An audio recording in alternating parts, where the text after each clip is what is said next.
Disclaimer: our podcast is for entertainment only. We are not discrediting anyone who has had any of these paranormal encounters or believes them.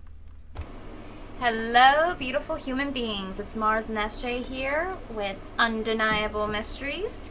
Here we take stories from the internet, paranormal stories that is, and we rate them on how believable they are to us. Our first category is cryptids, and we're going alphabetical order of the United States. SJ, what is our state and our cryptid?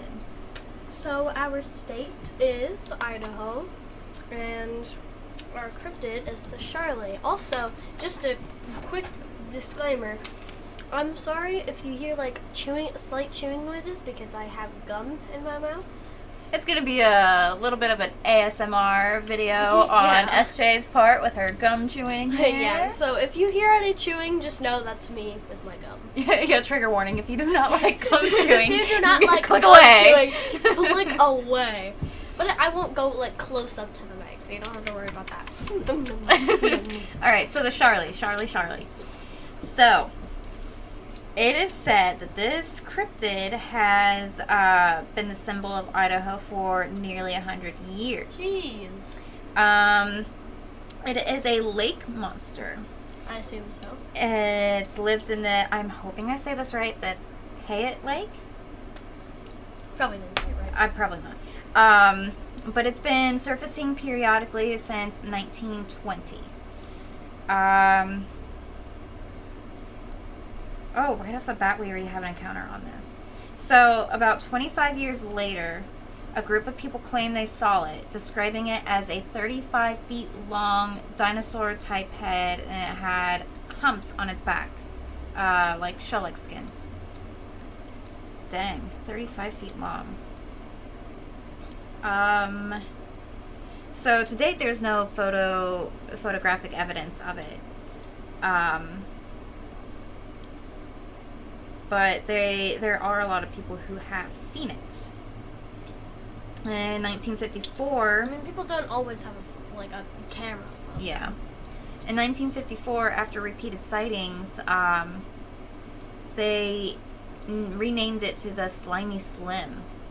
Ooh, I don't like that name. I like Sharlie better. Yeah. Charlie's, Good thing they changed it. Charlie's cooler. Okay, so... do they give me a history of it?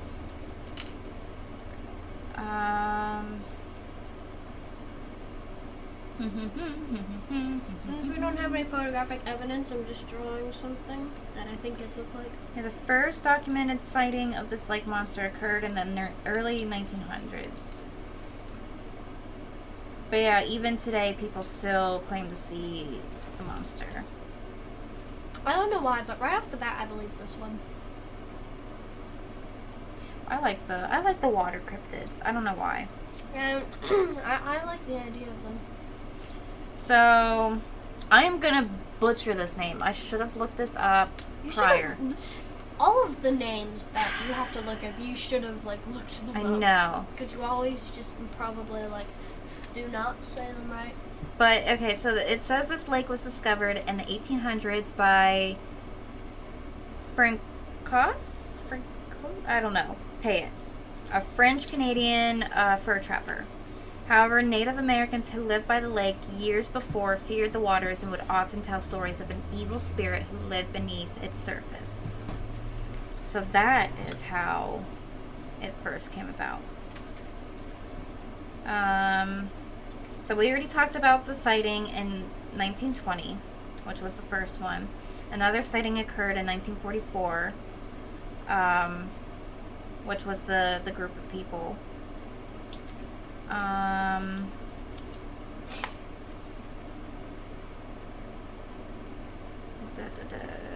Yeah, actually, it was named Sharlie in 1954. At first, when I read the name, I thought it said Charlie, and I was like, why would you name Charlie? it Charlie bit my finger. Oh no!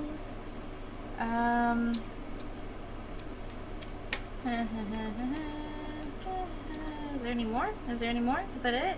Not gonna. Okay. I thought that was a handcuff. thought I saw a handcuff just in someone's hand. Okay, so here is an encounter. Encounter.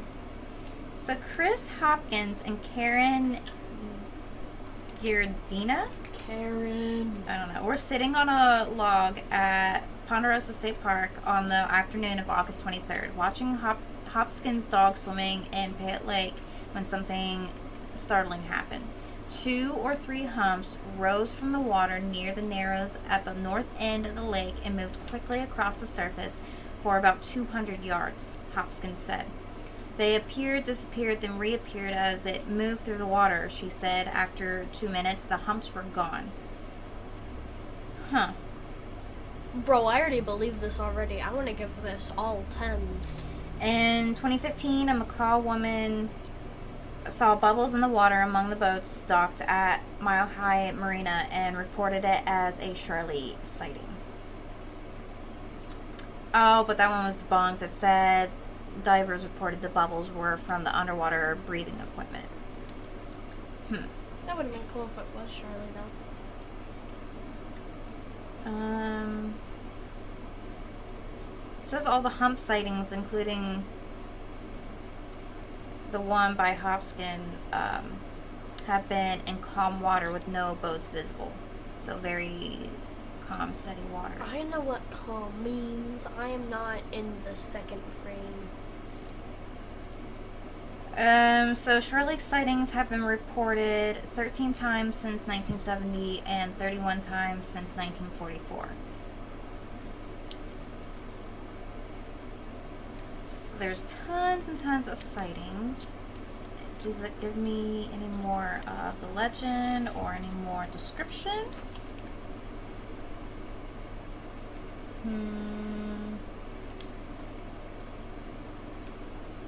No, that's pretty much it that I'm seeing.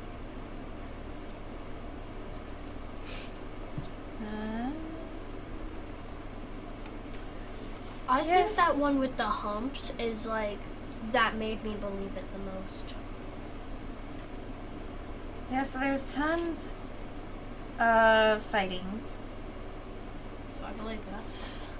We usually don't have a lot of sightings. It doesn't really have much of... I mean, it just mainly said when it was, when the lake was discovered, that's when it was discovered. So, I mean, that would make sense. Because you can't discover a monster before you discover where it lives. But I didn't know if there was more of a legend to it. Okay, so here we have pictures. I mean, obviously they're not going to be accurate because people don't know what it looks like. But So some of them kind of have that Leopleurodon. I love this one. Yeah, some of them have kind of that Leopleurodon look. Others have more of like a sea serpent kind of look to it, like a snake. I love both of those. Yeah.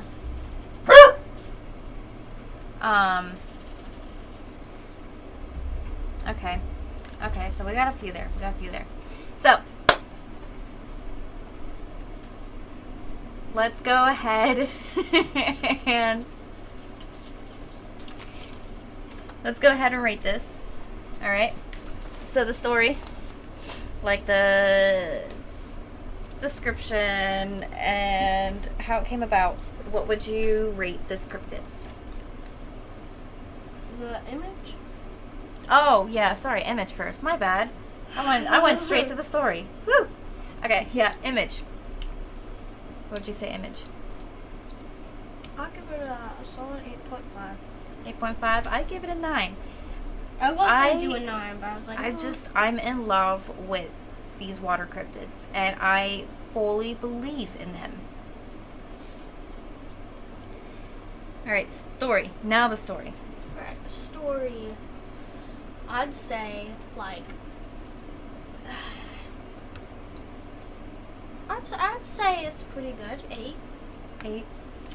Yeah, I'll probably give it a 7.